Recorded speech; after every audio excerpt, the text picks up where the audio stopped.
So I got asked a question yesterday, how high should my heart rate be when I'm doing an easy run? Now, it's a common question, and the common mistake that most people make, as I'll always say on this channel, is that they do their easy runs too hard. They put too much effort into their easy runs, which means when it comes to the key sessions, midweek interval session to run fast, and a weekend long run to build endurance, they've not got that zip in the legs, they've not got the freshness in the legs to hit those sessions hard and gain the super compensation, gain the improvement. So it's almost always, when somebody's asking a question, how easy should my easy runs be, and how much should my heart rate be, or how much effort should I be putting in, usually the answer is to go easier than you think.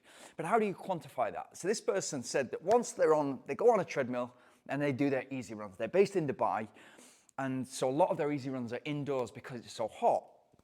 And at the start of the session, they run 5K on an easy run.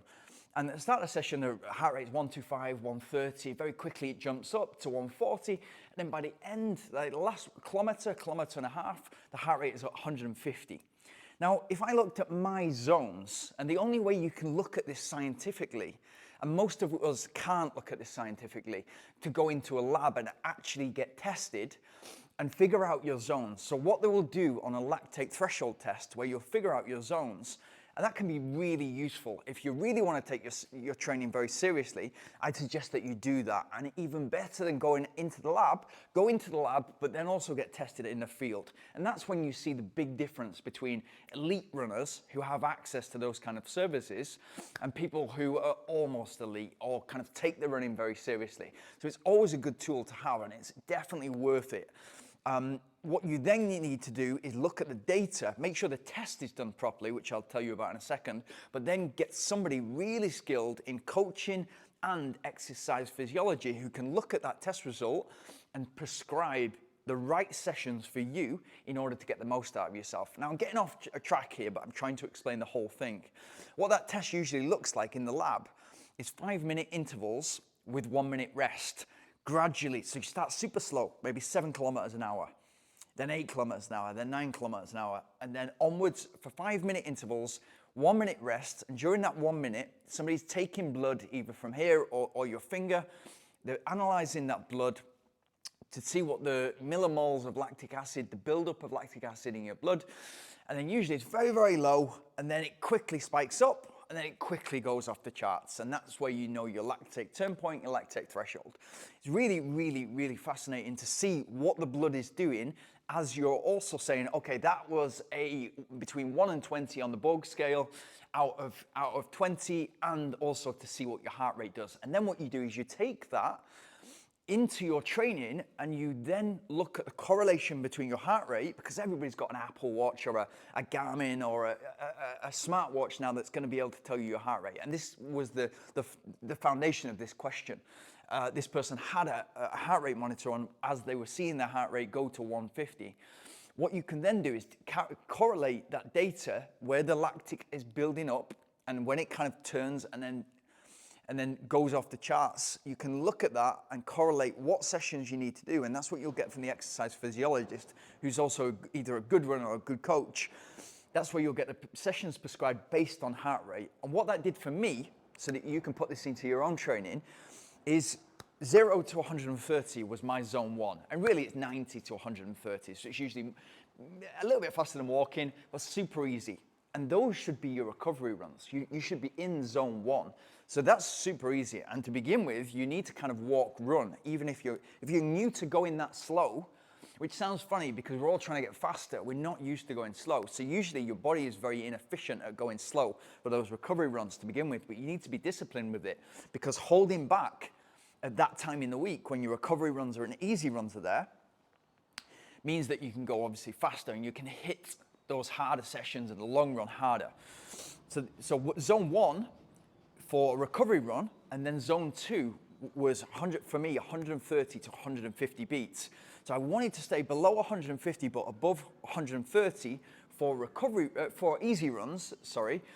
And then also for long runs. So long runs in zone 2 is where the magic happens. It's where you build the engine. So you build in the surface area of the lungs in order to build a bigger engine so that when you want to tap into that engine and go faster, you're able to spike, you're able to go higher and faster. So it's building the engine.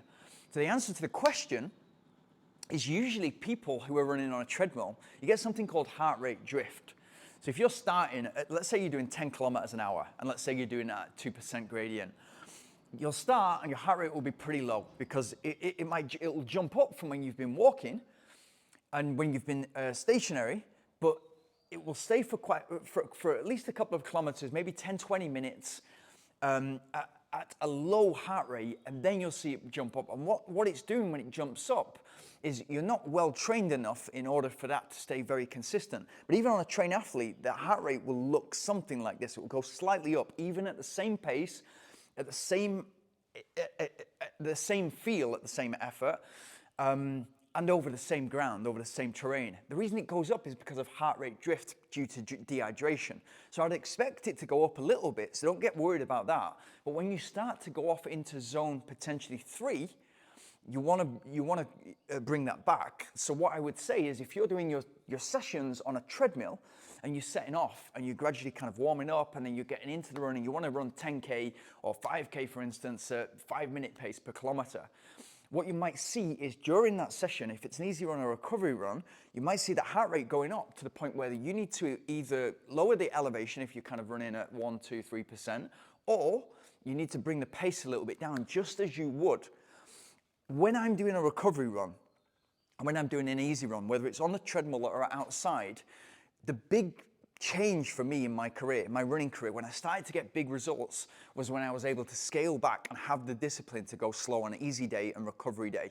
And that heart rate monitor and the strap across your chest, which is obviously even more accurate, that held me back. So I use that to hold me back. It's not a problem for me to go hard on interval day or to go hard when I'm running hill reps or to go hard when I need to during a segment of a long run.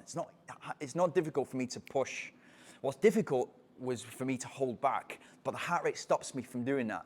And I'm sure that now you've got the technology to even set an alarm when you go over, for example, 150 beats per minute.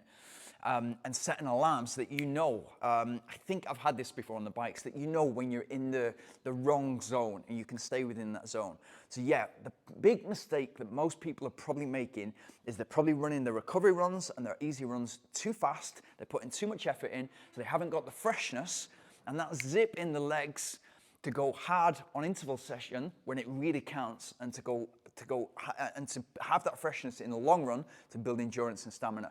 Super important. I hope you got something from this video, because it's probably the most important point. It's probably the point that most people are getting wrong, and it's the point that is so easy. It's the easiest point to correct. You just need to enjoy your recovery runs, enjoy your easy runs, but be at the right effort level.